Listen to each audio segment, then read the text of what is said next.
यह आपको कठोर लग सकता है। कई प्रयोग किए गए हैं जिनमें कुछ चीजें की गई थी। वह लोग बार बार आए। यह एक विशेष उद्देश्य से किया गया था। उन्हें एक अलग तरीके से बांधा गया था।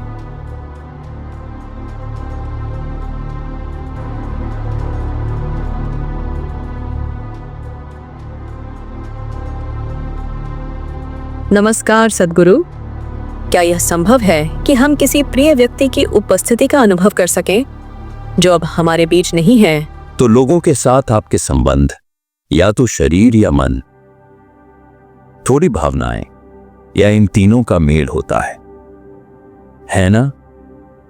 क्या ऐसा नहीं है? जो भी रिश्ते आप अपने जीवन में रखते हैं, चाहे वह आपके लिए कितने भी प्रिय हो, चाहे आप उन्हें जितना भी करीबी मानते हो, आप या तो उनके मन को थोड़ा जानते हैं या उनको भावनाओं से थोड़ा जानते हैं, या शायद शरीर से। तो यही वह 3 तरीके हैं जिनसे आप किसी को जानते हैं। हाँ, और यह तीनों ही चीजें वह छोड़कर जा चुका है। तो अब आपका उससे कोई लेना देना नहीं बचता, कोई भी काम नहीं बचता। लोग हमेशा अपने दादाओं से किसी माध्यम से और कई तरीकों से बात करने की कोशिश करते हैं। और मुझे पता है कि बहुत समय से लोग ऐसी बातें कर रहे हैं कि जब तुम मरोगे तुम्हारा पूरा परिवार वहां स्वर्ग में तुम्हारा स्वागत करेगा। लोग आपसे ऐसी बातें बोलते आ रहे हैं। यह लोगों को बताने के लिए सबसे भयानक बात है कि जब आप मरोगे तो स्वर्ग में आपका परिवार आपके स्वागत के लिए इंतजार कर रहा होगा। यही वजह है कि क्यों लोग वह सब करने की कोशिश करते हैं कि उन्हें स्वर्ग ना जाना पड़े।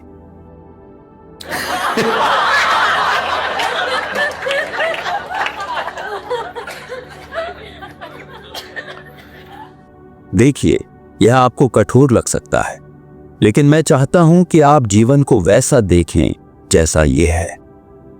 आप काल्पनिक दुनिया में रहना चाहते हैं तो आपकी इच्छा है, और वंडरलैंड में एलिस की तरह जीना चाहते हैं तो आपकी मर्जी है।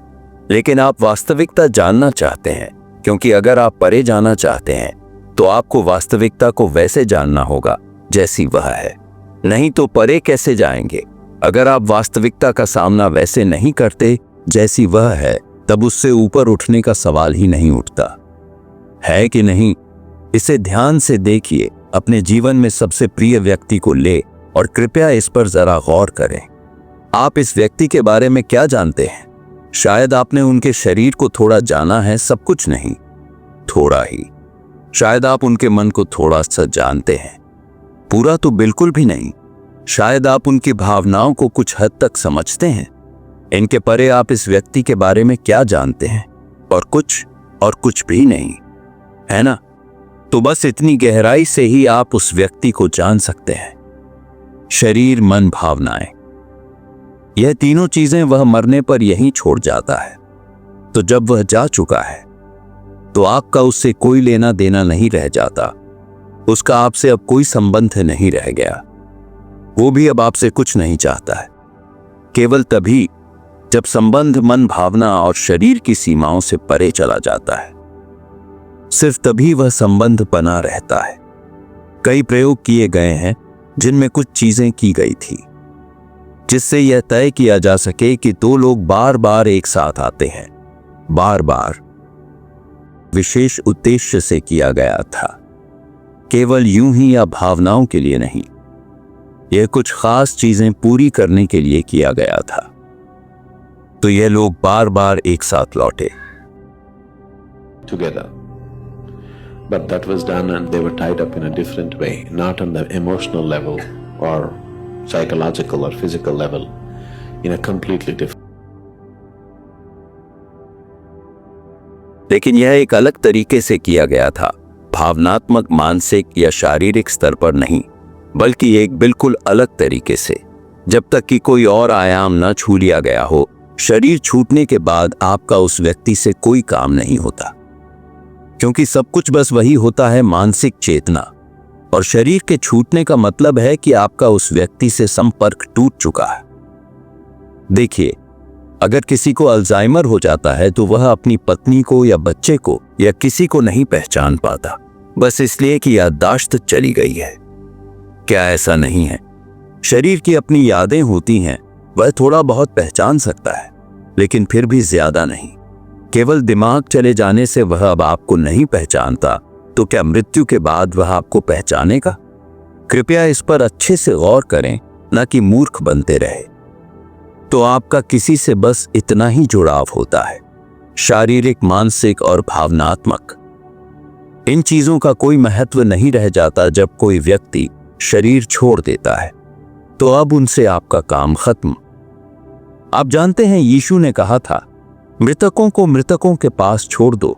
यह बिल्कुल निर्दय और अहंकार से भरा लगता है ना? कोई कहता है, मेरे पिता मर गए हैं, मुझे उन्हें दफनाकर लौटने का मौका दे। वह कह रहा है, मृतकों को मृतकों के पास छोड़ दो। क्या वह किसी भी तरह से कोई सौम्य इंसान की तरह लगते हैं? क्या ऐसा लगता है? आपने अभी अभी अपने पिता को खो दिया। आप बड़े भावुक होकर पूछते हैं, मुझे अपने पिता को दफनाकर वापस आने का मौका दे। मृतकों को मृतकों के पास छोड़ दो, तुम मेरे साथ आओ। यह कोई सौम्य इंसान नहीं लगते, है ना? पर वह जो सत्य के संपर्क में है, वह जानता है कि क्या करना और क्या नहीं, बस इतना ही। तो जब लोग मर जाते हैं तो हम क्या कर सकते हैं? अब क्या कर सकते हैं? क्या यह आपके बारे में है या उनके बारे में है? अगर यह आपके बारे में है तो एक तरीका है, अगर यह उनके बारे में है तो दूसरा तरीका है। हम उनके लिए कुछ कर सकते हैं। एक निश्चित समय सीमा में अगर उनकी मृत्यु एक तरह से हुई हो तो, और आपके बारे में जब कोई चला जाता है जो आपको बहुत प्रिय था, तो स्वाभाविक रूप से यह होता है, लेकिन लोग इसे हद से ज्यादा ले जाते हैं।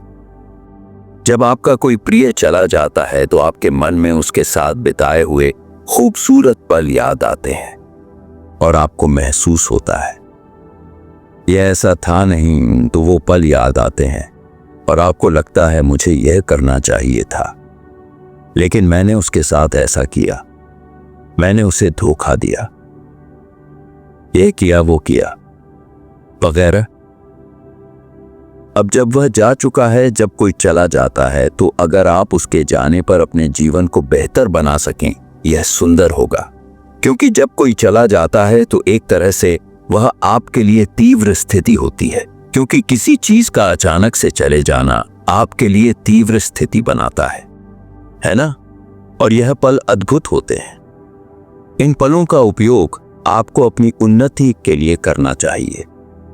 तो यह समय है सौम्यता और कोमलता लाने का, और यह भी देखने का कि आप भी नश्वर हैं,